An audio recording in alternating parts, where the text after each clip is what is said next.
स्पष्ट कर देता हूं, किसी के मन में ये संशय हो कि चुनाव के परिणामों के बाद नीतीश बाबू को फिर से भाजपा एनडीए में लेगी, तो मैं बिहार की जनता को स्पष्ट कह देना चाहता हूं और लल्लन बाबू को भी स्पष्ट कहना चाहता हूं, आप लोगों के लिए भाजपा के दरवाजे हमेशा के लिए बंद हो चुके हैं। माताओं भाइयों में एक बात स्पष्ट, अभी रुक जाइए, अभी एक और वीडियो दिखाते हैं आप लोगों को। ये भी दिख, चलो भैया तुम भी चलो। जीवन भर हम किसी भी तरह से उन लोगों के साथ फिर नहीं जाएंगे। हम लोग साथ जो पुराने समाजवादी हैं एक साथ रहेंगे और बिहार का तो तरक्की करेंगे ही, देश के उत्थान के लिए भी हम लोग मिल करके काम करेंगे। जीवन भर हम किसी भी तरह से। तो दोस्तों आपने सुना कि एक तरफ अमित शाह जी कह रहे हैं कि भाजपा वालों को किसी भी हाल में, भाजपा वाले जो हैं किसी भी हाल में नीतीश जी को जो है वो अब एंट्री नहीं देने वाले हैं, उनको कोई एंट्री नहीं मिलेगी। दूसरी तरफ आपने नीतीश जी का भी बयान सुना। नीतीश जी कहते हैं कि भैया जीवन भर कभी हम उनके साथ नहीं जाएंगे, हम समाजवादी लोग हैं। नीतीश जी का खैर, नीतीश जी की तो अलग ही कहानी है। एक बार और उन्होंने कहा था कि मिट्टी में मिल जाएंगे, भाजपा में नहीं जाएंगे, और चले गए। फिर वापस आए, वापस आने के बाद कहा कि भैया जीवन भर कभी नहीं जाएंगे, और अभी चर्चा हो रही है कि फिर चले जाएंगे। अब सवाल ये उठता है कि इतना आना जाना अगर लगा रहेगा तो फिर कैसे सिस्टम चलेगा। एक तरफ नीतीश बाबू कहते हैं कि हम ऐसा नहीं करेंगे, भाजपा वाले कहते हैं कि हम किसी भी हाल में उन्हें वापस नहीं बुलाएंगे, ना आने देंगे, दरवाजा हमेशा हमेशा के लिए बंद हो गया है। लेकिन आज पिछले 2 दिनों से ऐसा लग रहा है कि दरवाजा धीरे धीरे खुलता ही जा रहा है।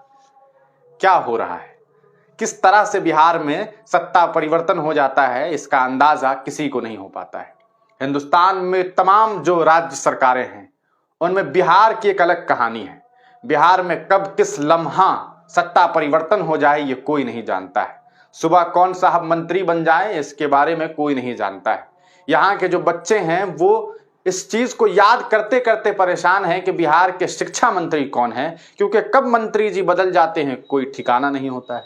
और एक बार फिर ये चर्चा है कि बिहार में सत्ता परिवर्तन होने वाला है। एक तरफ लालू यादव जी तेजस्वी के साथ बैठ करके आरजेडी की मीटिंग कर रहे हैं, वहां से ये खबरें आ रही है कि हो सकता है कि मांझी जी को मुख्यमंत्री बना दिया जाए या उनके पुत्र को उप मुख्यमंत्री बना दिया जाए, और खुद तेजस्वी, या तो अगर बेटे को बनाया जाएगा मांझी जी के बेटे को उप मुख्यमंत्री तो खुद वो मुख्यमंत्री बनेंगे तेजस्वी जी, और अगर मुख्यमंत्री मांझी जी को बनाया गया तो उप मुख्यमंत्री कौन बनेंगे, तेजस्वी जी। ये तो बहुत कमजोर सा ग्राफ है, लेकिन एक ग्राफ जो बन करके तैयार हो रहा है और एक कहानी जो गढ़ी जा रही है वो ये कि खुद नीतीश जी फिर एक बार मुख्यमंत्री का शपथ 28 तारीख को लेंगे, और दूसरी बात मुख्यमंत्री की शपथ तो लेंगे ही, साथ ही साथ उप मुख्यमंत्री के तौर पर सुशील मोदी आ जाएंगे। सब लोग आपस में एक दूसरे को इतना कोसते थे कि ऐसा लगता था कि भैया ये लोग तो कभी एक साथ आ ही नहीं सकते हैं।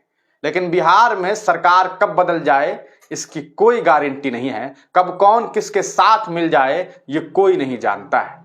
वाकई बिहार की कहानी ही अलग है। बिहार में सत्ता परिवर्तन की कहानी ऐसी है कि इंसान सोच ही नहीं सकता है। बड़े बड़े जो कहा जा सकता है कि रणनीतिकार हैं वो भी बिल्कुल कंफ्यूज हो गए हैं। बिहार में इतना कंफ्यूजन है कि लोगों को समझ नहीं आता है कि क्या किया जाए। अब आप सोचिए कि इन सब में सबसे बुरा किसके साथ हुआ होगा। सबसे बुरा तो हुआ होगा एआईएमआईएम पार्टी के उन 4 विधायक का, जो जनाब ये सोच करके राजद में चले गए थे कि हम मंत्री बनेंगे, और एआईएमआईएम को छोड़ दिया था। अगर राजद की सरकार नहीं बनी तो वो चारों लोग बेचारे के बेचारे रह जाएंगे।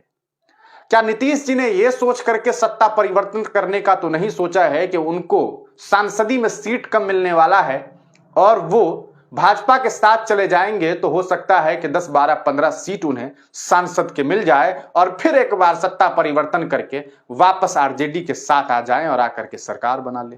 अब आप कहेंगे कि कैसी बात कर रहे हैं। अरे इससे पहले जब हमने बात कही थी कि नीतीश जी पलटी मार सकते हैं, तब किसी ने सोचा था कि मार सकते हैं, क्योंकि ये सब कुछ बिहार में बहुत आसानी से हो जाता है।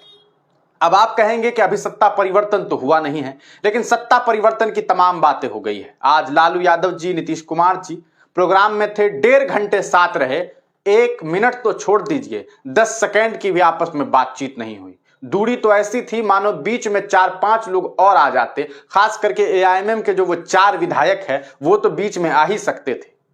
अब आप कहेंगे उनको क्यों बार बार लेकर के आ रहा हूं? उनको तो इसलिए ला रहा हूं क्योंकि वो जानबूझ करके इधर से उधर गए थे और उनको ओवैसी जी कहते हैं कि वो गद्दार हैं। आगे फैसला तो खैर सीमांचल के लोग करेंगे।